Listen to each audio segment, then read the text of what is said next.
Tubahaye ikaze abakunzi ba YouTube channel Ishimwe Official, tubashimira inkunga mukomeje kudutera kandi tunabashishikariza gukomeza kudutera inkunga.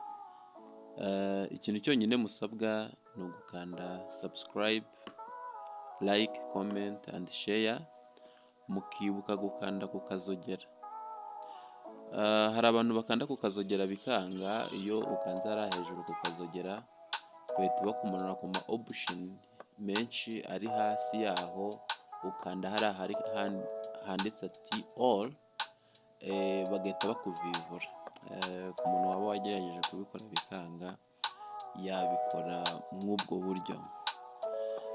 So uyu munsi tuje tubazaniye amakuru menshi atandukanye mu kiganiro cya tubyite ngo iki, kigiye kuca hano kuri televiziyo ya Ishimwe Official, aho tugiye kugenda twungikanya duhuza amakuru na mugenzi wanjye Exode Edmond. tukaba tugiye kubabwira bimwe muri biri kwa updatinga cyangwa se biri kugenda bitrendinga hano hanze, cyane cyane M23 nk'uko mumenyereye ibiganiro byacu, cyangwa se ibindi byaba byatrendinze ku ma social media atandukanye. Murakoze. Hagati aho rero ntangira, mugenzi wanjye namuhaye ikaze, ndakeka yabashuhuje. Nabasuhuje inshuti n'abakunzi ba Ishimwe Official, tubanye hano muri iki kiganiro. Yego, tukaba tugiye, nibaza nimba mugenzi wanjye Edmo hari amakuru undusha muri iki kiganiro cyacu cya tubyite ngo iki. Nahoze mbona amakuru mu minsi mikeya ishize, kuri tariki 20 kugeza kuri 20, hagati ya 20 na 21, ko M23 yaba yarabashije kwigamba ko yafashe agace ka Walikale. Haba hari amakuru bifiteho? Agace ayo makuru ndayafite, hari amakuru mbifiteho. M23 uzi ko hamaze iminsi hari imirwano hafi ya kariya gace y'uriya mujyi wa Walikale. Yego. Rero uyu munsi hari abantu bahatuye hafi, amakuru twatohoje avuga ko uyu munsi habereye imirwano, ariko ntabwo yari ikomeye cyane, ariko ubu ngubu baragenzura kariya gace ka Walikale neza cyane. Byiza cyane. Nyuma y'aho M23 igiye irushaho kugenda tuzuzanya imbaraga, makuru mfite nkaba nzi neza ko M23 ufite igikoresho gihagije cyane rwose, iri kubasha kwivuna umwanzi, umuntu uri kuyegera rwose ari kuyirebera kure. Nk'iyi minsi M23 isigaye ikaze, isigaye ifite cyane cyane ko ahantu irwana ihasanga ibikoresho, igahita ibyambura abo barwanyi bari guhanganye, bo baba babyita ngo ni aduyi, cyane ko baba bitana nyine umwe ni aduyi undi. Yo ku rugamba rumwe usanga buri wese yitana undi ngo ni aduyi wanjye, undi ni aduyi wanjye. Rero M23 iyo irataka, hanyuma aho yatatse bagata ibikoresho, ibyo bikoresho rero nibyo yicakira, ikabifata nabyo ikabigira ibyayo. Hari nk'ukuntu M23 ifata igira intwaro cyangwa se ikagira ibikoresho bihambaye mu mirwano yabo, nuko ibisangana abo FARDC hamwe na za Wazalendo byose nyine bigahita bifata, iyo yabakubise inshuro bakirukana. Hagati aho ikaba, uko mbibona, ikaba ifite akantu k'imyitozo gakomeye, kuko tugendeye ku kuntu yatangiye, urabona ukuntu yaje yataka hari yigoma, tubona ari ibintu bikomeye. Nyuma tuza kumenya ko ndetse harimo n'abacancuro b'abanyaburayi, birangira bamanitse amaboko, igenda ikubita igenda izamuka ahantu igeze nta hantu yabashije gusubira inyuma, ukeka ko ibanga yabikoresha rituma n'abantu baturutse imihanda yo hirya baje gusapotinga ingabo za Kongo basubirayo, ukeka ko byaba biterwa n'iki? erega M23 impanga ntari ni umutima ukunda igihugu cyabo, ko bari guharanira uburenganzira bwabo kugira ngo urabona ko nawe ari bo kwirukanwa ku butaka bwawe, aho wakuriye, aho wavukiye, aho igisekuru cyawe gikomoka, niko tutaharwanira. Nta kindi baba barwana, ntabwo bameze nk'abari abacanshuro. Ese ubundi wamenye ko bari abacanshuro ngo bamwe bari abashoferi, abandi ari abazamu, ari abarinzi. Reka da. Niko bivugwa, niko banavuze. Tshisekedi ngo abenshi yabakuye mu bushoferi aho yakoreraga nawe. Suzi ko na Tshisekedi yari umushoferi se i Burayi. Ngo yari umushoferi i Burayi aderivaringa pizza, ayo makuru nayo agenda atugeraho. Yabashije kubara igihe kirekire hariya hirya i Burayi akora akazi k'ubushoferi, aho yibukiye ko ari umunyekongo, araza akora kampeyini, arazamuka aba perezida. Ashobora kuba yaragiye kureba wa mugani bamwe bamugwaga mu ntege, cyangwa se we abo yagwaga mu ntege. Cyane rwose niko bimeze. Cyane ko amakuru mfite uwari umuyobozi we mu bihugu byo hanze yakoreraga yamenye ko yabaye perezida bikamutungura bitewe n'ukuntu asanzwe amuzi.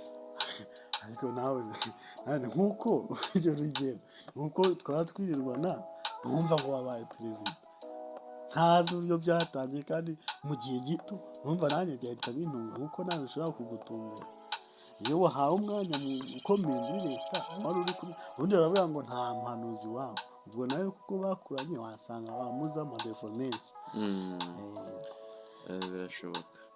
Naho se andi makuru nigeze mbona ngo hari ibihugu ngo byikuye muri wa muryango ukoresha ibihugu by'igifaransa. Ayo makuru waba uyaziho? Ariko ni inkuru nabonye ahantu bivuga ngo ni ibihugu bitatu nko Mali, Burkina Faso hamwe na Niger byikuye mu muryango wa ngo ni umuryango ukoresha ibihugu ururimi rw'igifaransa. Bikaba byikuye mu muryango kubera iki? Ayo makuru ndacyatohoza, ariko byaciye kuri ikiganiro Louise Mushikiwabo yanyujije kuri TV5 Monde. Nabyo yabivuzeho. Nabyo yabivuzeho. Ubwo ntacyo mu makuru yacu ataha turaza kubibaha, turabisesengura neza cyane. Turaza gushaka amakuru arambuye kuri icyo kintu, tuze kuba twabigezaho abakunzi, tuza wenda no kuba twaba twamenye impamvu zifatika zaba zateye ibyo bihugu byombi uko ari bitatu kwiyomora muri uwo muryango. Umunsi w'amakuru menshi pe, kuko M23 yo ibintu iri gukorana ifite twabitabaje pe, n'abakomando bayo barakaze cyane.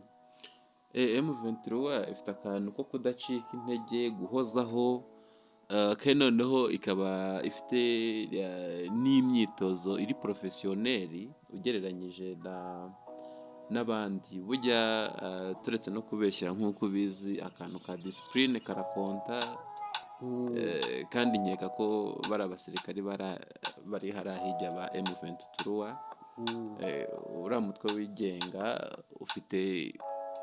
uri unique, ufite ikintu wihariye utandukaniyeho n'abari abandi bahanganye, ari nacyo kintu akenshi gikunze kuba cyababera intsinzi mu ntambara barwana. M23 biri mu kuri cyane ko bivugwa nyine uganiriye n'abanyamurenge cyangwa se bari abaturage bo mu burasirazuba bwa Kongo, usanga nyine bo bumva bari mu kuri cyane, bari kurwanira igihugu cyabo, ubutaka bwabo, ejo heza habo. Nanumvishe biriya binombe bya zahabu. Yego. Perezida Tshisekedi uzi ko ashaka kugira ngo abihe ngo bijye mu maboko y'ubutegetsi bwa Amerika. Ahubwo tutarajya kure, numvishe ko uwo bita uriya wahoze ari umuherwe wa mbere muri Amerika, ntuza Bill Gates. Bill Gates yaba we yamaze gusesekaza ibirenge muri Congo. Ntabwo ninamenya ku makuru neza, ariko nahoze numva ko we already yaba yageze muri Congo, biteguye gushora imari zihagije kugira ngo barebe uko batangira kwicukurira amabuye y'agaciro bayajyana. Bill Gates baza bigeze biriya birombe rwose. no ibaze Bill Gates na Elon Musk yasuwe mu kirubungu wa mbere. Ubu niwe mukire wa mbere uhari. Ibaze bihuje none na Trump, igihugu gikomeye ku isi gihuye ngo baje muri Congo. Ariko hari amakuru ariho avuga ngo avuga ngo hari abaturage ba Congo ngo banze kugira ngo babyanze, ngo hari n'itangazo basohoye bavuga ngo ntabwo bashaka ko Tshisekedi ashira mu maboko biriya birombe, umutungo kamere w'igihugu cya Congo awushyire mu maboko y'ibindi bihugu by'ibinyamahanga, mu rwego rwo gushaka umusada. ariko bavuze ngo kereka niba yemeyewe gukora nk'umukozi wa leta ya USA, wa leta ya Amerika. Ubwo rero abaturage uyu munsi basohoye itangazo rivuga ngo ntago bari bubyemere ko Tshisekedi ashyira mu maboko biriya birombe byo muri Congo ubundi. Kuko ngo uramukire wahoze ari umukire wa mbere harya ni Bill Gates. Bill Gates yavuze ngo biriya birombe biba birimo amabuye yitwa lithium. Lithium ijya uzi icyo bikora? Lithium nagiye njyumva gakeya, ariko amabuye nzi agira icyo amara ni zahabu, korota na zahabu, korota, za diyama.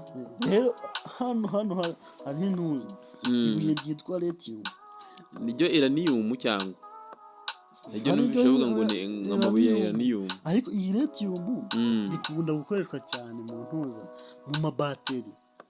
Urabona nyine urumva abantu bakire hari n'abakora ibikoresho by'ikoranabuhanga, akenshi biba bikeneye amabateri n'iki. Niyo mpamvu wasaba bari gushoramo akabo kugira bajye babibona mu buryo bworoshye. Rero iyo lithium ikoreshwa mu mabateri, hamwe ngo n'izi modoka za hybrid nazo ngo zikenera nyine ayo mabuye. Hari ibice ngo bayakoramo n'izo modoka, kuko ntabwo zidakunze gukoreshwa n'umuriro. Aya ama hybrid usanga akenshi ari amakoreshwa n'umuriro cyane ko adakoreshwa na essence cyane. ni nayo ari kugenda yamamara cyane. niyo u Rwanda ruri gushishikariza abaturage kuba bakoresha. Ngo ni tekinoloji, ngo nibyo bigezweho. ubwo nawe ejo bundi ndabona ariyo uri kugendamo. Mega ntawawe kugenda mu gatwikiriye cyangwa se ku kantu gahuma. Bakita gatwikiriye. None izo mvugo zigezweho ngo nta gatwikiriye da.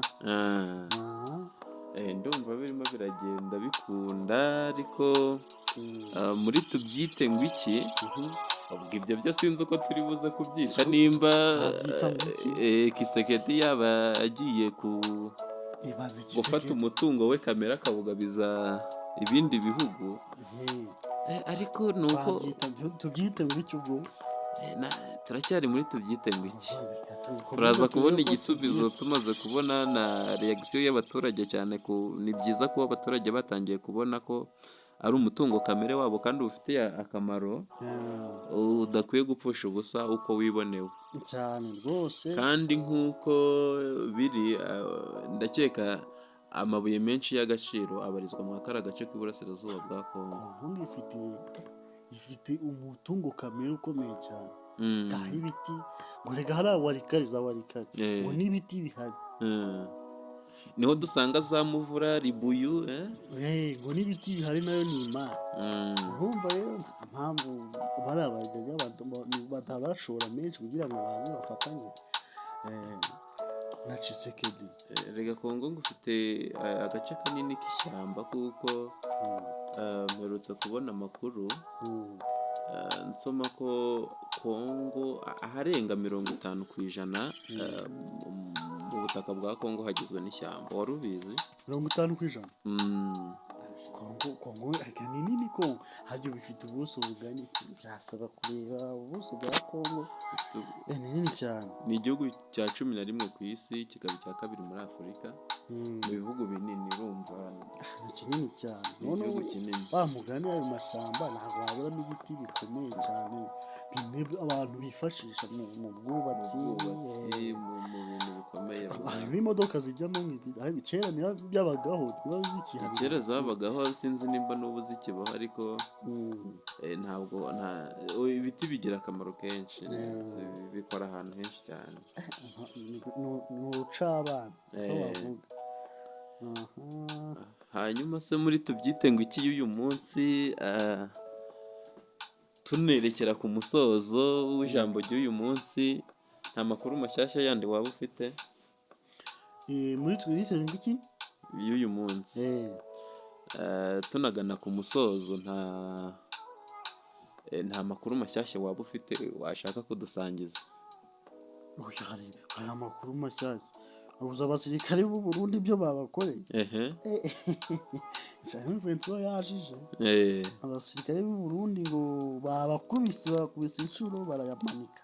Benshi barayamanika. Ejo bundi sibona ndimo ndavuga ngo abasirikare ngo hari abajenerali bafatiwe Uvira, barwaniye Uvira ngo M23 irabafata. Yego, ayo makuru yariyo, hari abajenerali bafashe. Urumva rero b'abarundi niko amakuru abavugwa, ariko n'uyu munsi barwanye. Abarundi bahise babanika amaboko ari benshi, babohereje kwa Neva. ntago babohereje, bumva bafashe mateka bari aho ngaho nyine, nabo bari uzi gukubitwa uringabo y'ikindi gihugu, ariko biba bisebetse byataye. no kubakubitira mu gafuka.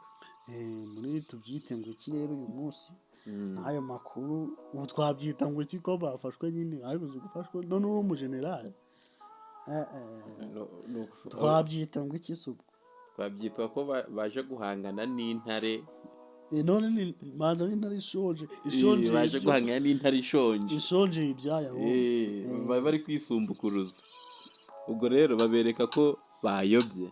M23 ibintu imaze gukora muri ameza ngaha ashize, kuva yafata Goma ikajya muri Kivu y'Epfo, naho ubu barahagenzura neza. Nabonye uyu munsi hari n'abandi baturage bari Goma bari kwishima mu masaha y'ijoro, bari kugenda nijoro. Nabonye utuvidiyo badufata. Oya, Igoma ibintu byasubiye mu buryo, abaturage barakora imishinga, abana barajya ku ishuri ho, kandi ibikorwa byabo byose bikontorwe na M23. Ubwo hirya za Bukavu, Warikare, za hehe hose ni ahantu urabona kari agace kegeranye n'u Burundi. Kandi u Burundi bukomeza bugerageza gupushinga buza gutanga umusada, ariko mu minsi mikeya naho ndatekereza yuko M23 irabihafashe gutya mu ntoki, hakaba hafite umutekano nk'uw'Igoma ifite. Ariko ahubwo njya mbona M23 hari i Burundi, kari agace nta n'ubwo ishaka kukegera ngo ifate Burundi neza. Hari hafi yawe za Uvira nacyo ntabwo ishaka kuhegera ngo ihafate, ko hari intego bafite yo bashaka gukomeza bagikica ubundi. Hariya bakaba bahanitse ariko bakakontorora, ariko harabura ibirometero bikeya kugira ngo bahafate. Ariko ntago barwana bagana ku gice cy'ubundi neza, ahubwo bashaka kwirukankana abasirikare ba FARDC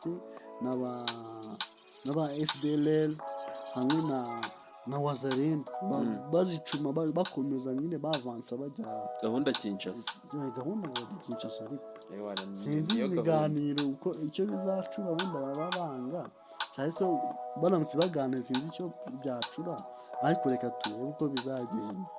Undi nari nahoze ntekereza ko aka gace ko guharanira uburenganzira bw'abanyamurenge batuye muri aka gace, abenshi batuye muri Kivu mwa iriya ntara y'Iburasirazuba bwa Kongo.